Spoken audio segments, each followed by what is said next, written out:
पासवान से मेरा पारिवारिक संबंध है। रामविलास जी हमारे बड़े भाई की तरह रहे। जिस तरह उनको घर से बेदखल किया गया, जिस तरह से वहाँ दलित नेताओं के चित्र मूर्ति के साथ अपमान किया गया, इससे चिराग पासवान जी मर्माहत रहे हैं। उस मर्माहत पर मैं उनके दुख में शेयर करने के लिए रामविलास जी वहाँ पर कई वर्षों से रहे, उनको राष्ट्रीय स्मारक घोषित करना चाहिए और वो मकान को राष्ट्रीय स्मारक रामविलास जी के नाम पर होना चाहिए। रामविलास जी की प्रतिमा दिल्ली में किसी बड़े स्थल पर लगना चाहिए। पार्लियामेंट के अंदर संसद भवन में रामविलास जी की तस्वीर लगनी चाहिए। रामविलास जी कोई ऐसे वैसे नहीं थे। दिवंगत रामविलास पासवान के बंगले को नरेंद्र मोदी की सरकार ने खाली करवा दिया।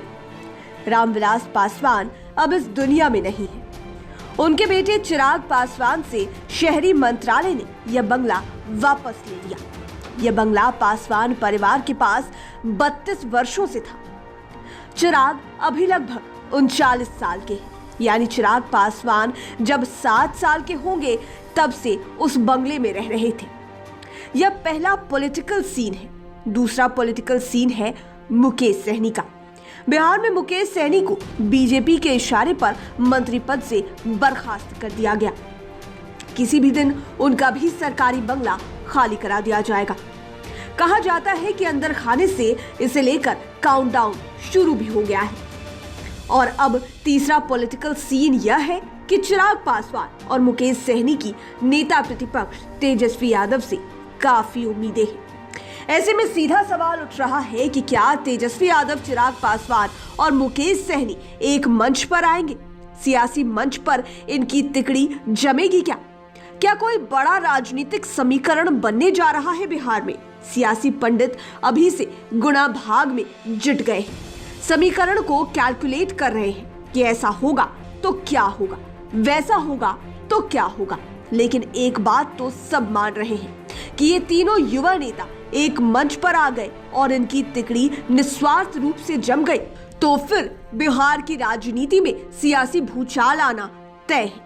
निस्वार्थ रूप से इसलिए कि सबों को अपना हित छोड़ना होगा और जनहित को नजर में रखना होगा, तभी सियासी भूचाल आ सकता है, वरना कुछ नहीं होगा। यही चीज कांग्रेस को भी समझनी होगी। दरअसल जिस तरह से चिराग पासवान और मुकेश सहनी की ओर से तेजस्वी यादव को लेकर कई दिनों से संकेत आ रहे हैं, उसे आज के घटनाक्रम में यह बताने के लिए काफी है कि तेजस्वी यादव अभी उन लोगों को ठीक ठाक रिस्पॉन्ड दे रहे हैं। आज के घटनाक्रम ने तो एनडीए समेत पॉलिटिकल पंडितों को भी चौंका दिया है। आज लालू यादव और तेजस्वी यादव के नजदीकी पूर्व मंत्री श्याम रजक ने पटना में चिराग पासवान से मुलाकात की। इस मुलाकात ने एक साथ कई संकेत दे दिए। आज चिराग पासवान और श्याम रजक के बीच हुए मिलन के कई मायने निकाले जा रहे हैं। इसमें भविष्य की उस राजनीति के संकेत दिख रहे हैं जिसके तहत बीजेपी को व्यापक पैमाने पर घेरा जा सके। चिराग पासवान से मिलने के बाद श्याम रजक ने रामविलास पासवान के बंगले को लेकर बीजेपी पर हमला किया है। आरजेडी की ओर से उन्होंने दिल्ली में 12 जनपद को राष्ट्रीय स्मारक घोषित करने की मांग की है। साथ ही उन्होंने यह भी मांग की है कि पार्लियामेंट में रामविलास पासवान की तस्वीर लगाई जाए। श्याम रजक ने यह भी कहा है कि भीमराव अंबेडकर और कांसीराम के बाद रामविलास पासवान ही देश में दलितों के सबसे बड़े नेता हुए हैं, लेकिन केंद्र सरकार उनके नहीं रह जाने के बाद दलित विरोधी काम कर रही है। यह बताना लाजमी है कि तेजस्वी यादव पहले ही आवास खाली कराने और चिराग पासवान की पार्टी को तोड़ने का आरोप बीजेपी पर लगा चुके हैं। हालांकि चिराग पासवान ने एक परिपक्व नेता की तरह रटा रटाया बयान दिया है कि श्याम रजक के साथ उनकी मुलाकात का कोई राजनीतिक मायना नहीं निकाला जाए। उनके साथ पुराने संबंध हैं।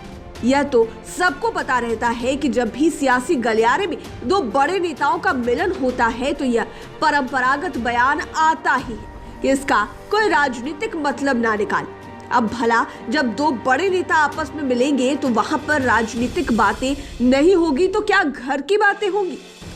यूपी चुनाव के पहले आरजेडी सुप्रीमो लालू यादव से यूपी के पूर्व सीएम अखिलेश यादव ने मुलाकात की थी।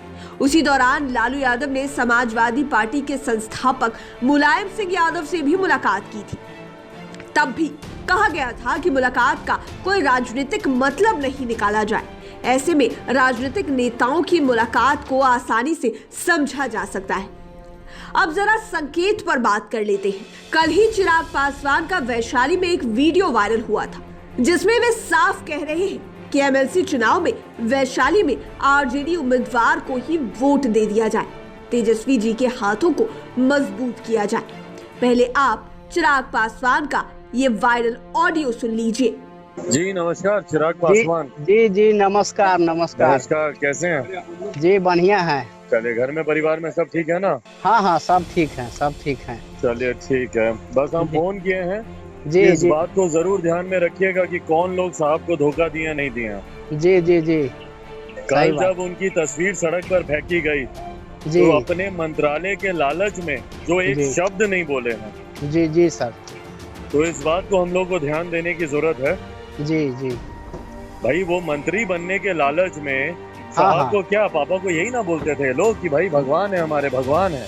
जी आज उन्हीं भगवान की तस्वीर सड़क पर गिरी पड़ी है, लोग उसको अपने कदमों से रौंद के जा रहा है। डॉक्टर बाबा साहब भीमराव अंबेडकर की प्रतिमा को तोड़ा जा रहा है घर के सामने, और ये लोग खामोश बैठा है। जी सर जी।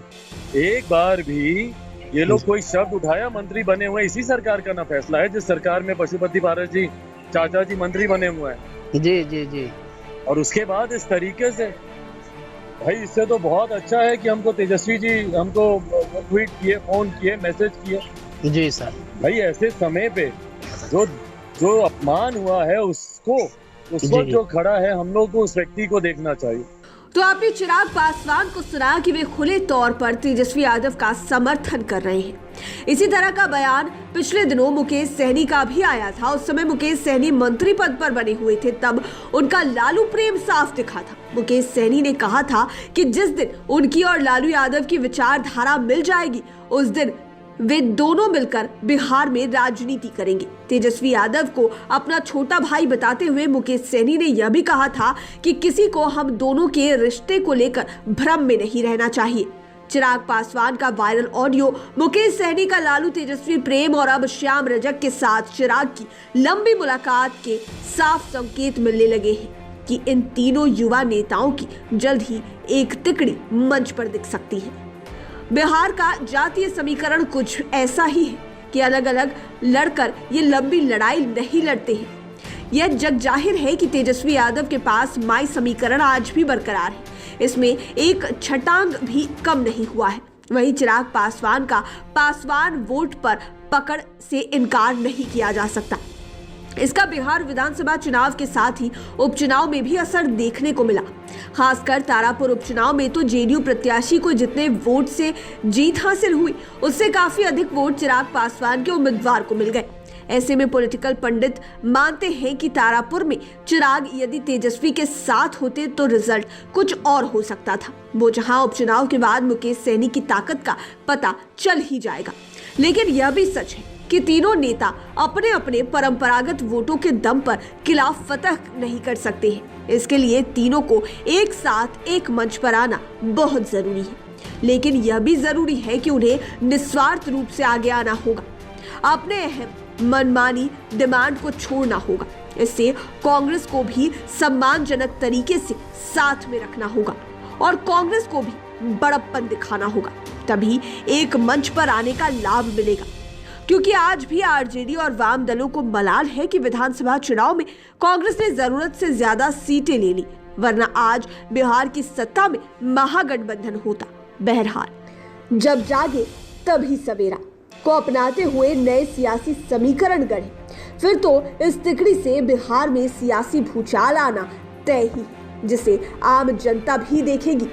लाइव सिटीज के लिए राजेश ठाकुर की स्पेशल रिपोर्ट। अगर अभी तक आपने हमारे चैनल को सब्सक्राइब नहीं किया है तो जरूर कर लीजिए। ये वीडियो फेसबुक पर देख रहे हैं तो पेज को लाइक करें, साथ ही साथ हमें ट्विटर पर जरूर फॉलो करें। धन्यवाद।